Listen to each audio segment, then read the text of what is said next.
Welcome back to our Object Relations lecture series. Hi, my name is Dr. Susan Kavaler-Adler, founder and executive director of the Object Relations Institute. I'm going to be speaking today about envy, which is a very profound, very complicated, and very powerful and intimidating and sometimes shame-inducing experience when it's left as as unconscious envy, it can be destructive.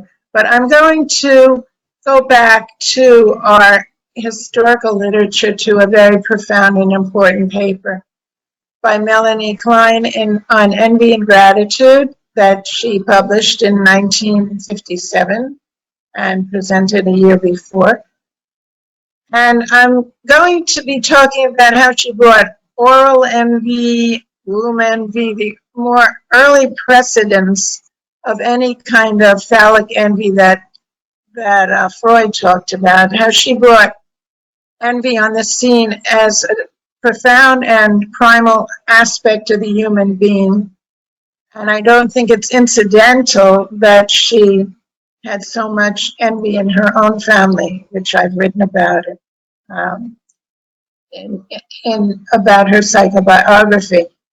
But the oral instinctual aspects, the anal instinctual aspects, and the urethral instinctual aspects are there before you even get into some of the phallic kind of differentiated envy towards a whole object other. When I talk about oral envy, it's the envy of that unconsciously we want to destroy what the other has if we feel we can't have it.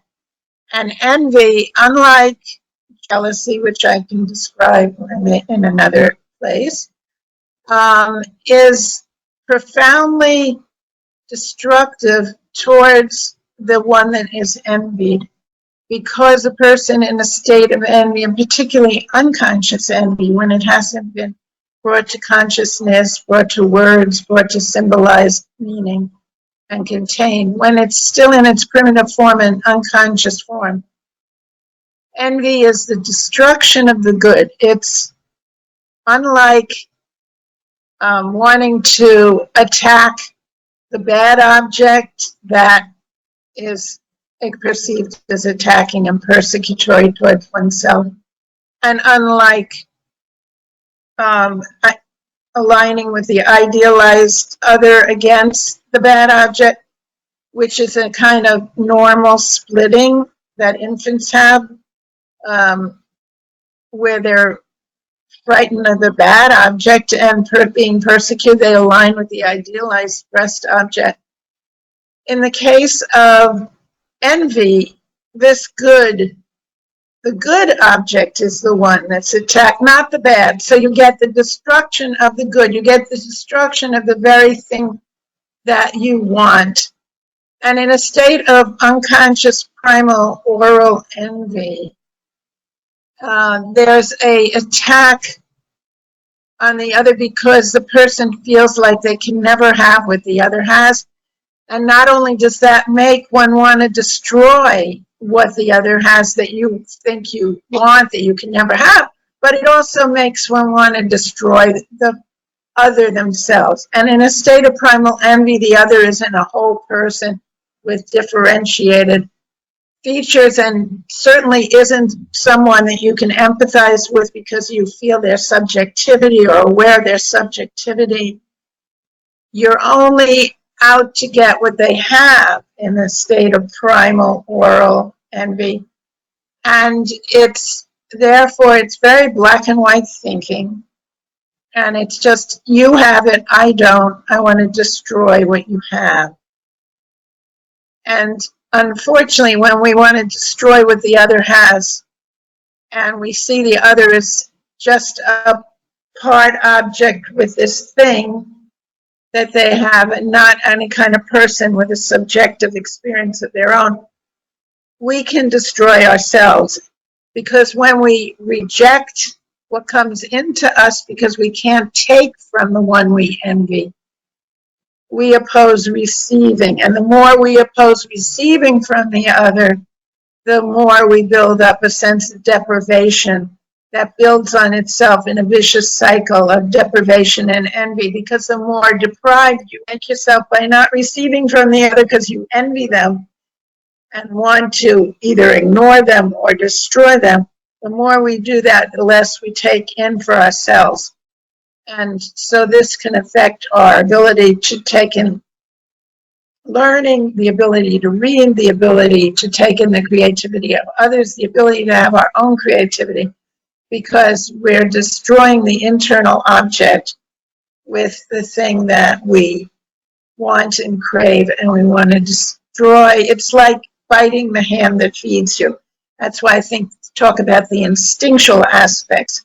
It's a primal body-based experience of envy, as I've written about in some of my essays, and as Klein originally wrote about in her 1957 paper, Envy and Gratitude, which then has many essays on envy and gratitude revisited from people like Peter Fonagy and others that are well known and who are adding to our understanding that Klein was right, that this is a very, very primal infant experience that, if it's not modified through our development, can remain destructive and attacking. So when it's unconscious, it's when we're most in danger of our continuing to want to destroy the other because we want what they have, and we want to destroy them for having it because we think we can never get it. It's very different than admiration, where we can appreciate what someone has, but we can think, well, we can get some of that too, or in our own way we can get there. And that's very different. That preserves the other. And that's when we get to the level of a whole perception of the other person and a more of a whole sense of ourselves as someone who can grow and develop. But in primal, oral, instinctual envy, very body-based, very unconscious in the beginning of life, we just want to destroy what the other has. And the more we do that in our minds, even if we don't act it out in reality, the more we do that in our minds, the less we can receive or take in of the others, whatever the other has to offer, going back to the early breast mother and in the clinical situation, take in from the therapist. And when we can't take in, it's like biting the hand that feeds you, and we can create what's called a negative therapeutic reaction, where you're always opposing taking in what you need, and you're there for it to learn and to get insight from the other. You can't take it in if you're in this oral state of unconscious destructive envy. So this is all I have to say to you for today. I will have a few other YouTube videos on envy. But I do want to add that the projection of our envy can lead to a lot of inhibition when we project out our envy and we fear the envy of others. Some people don't even want to be aware that there is envy in others, and that's another problem, where they're taken by surprise and hoodwinked and scammed in different ways.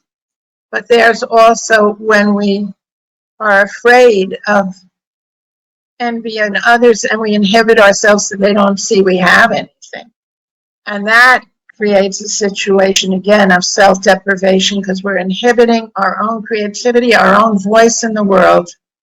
And then we perpetuate this fear of being attacked by others and inhibiting our own free flow of thoughts and ideas and feelings for creative self-expression.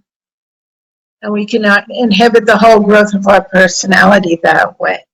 So primal instinctual envy of this oral variety that I talk about, going back to Klein in 1957, Envy and Gratitude, is a very powerful and critical human experience to understand. And how we bring it to consciousness becomes the focus of clinical work, because when it remains unconscious is when it's most destructive and most inhibiting of us taking in from the other and also taking in from within ourselves, from the internal objects, so we stifle our own creativity. Thank you for listening today. I hope you enjoyed some of the beginning ideas about envy as oral instinct, and the other instincts are written about in Envy and Gratitude, the anal and the urethral as well. Thank you very much for attending today.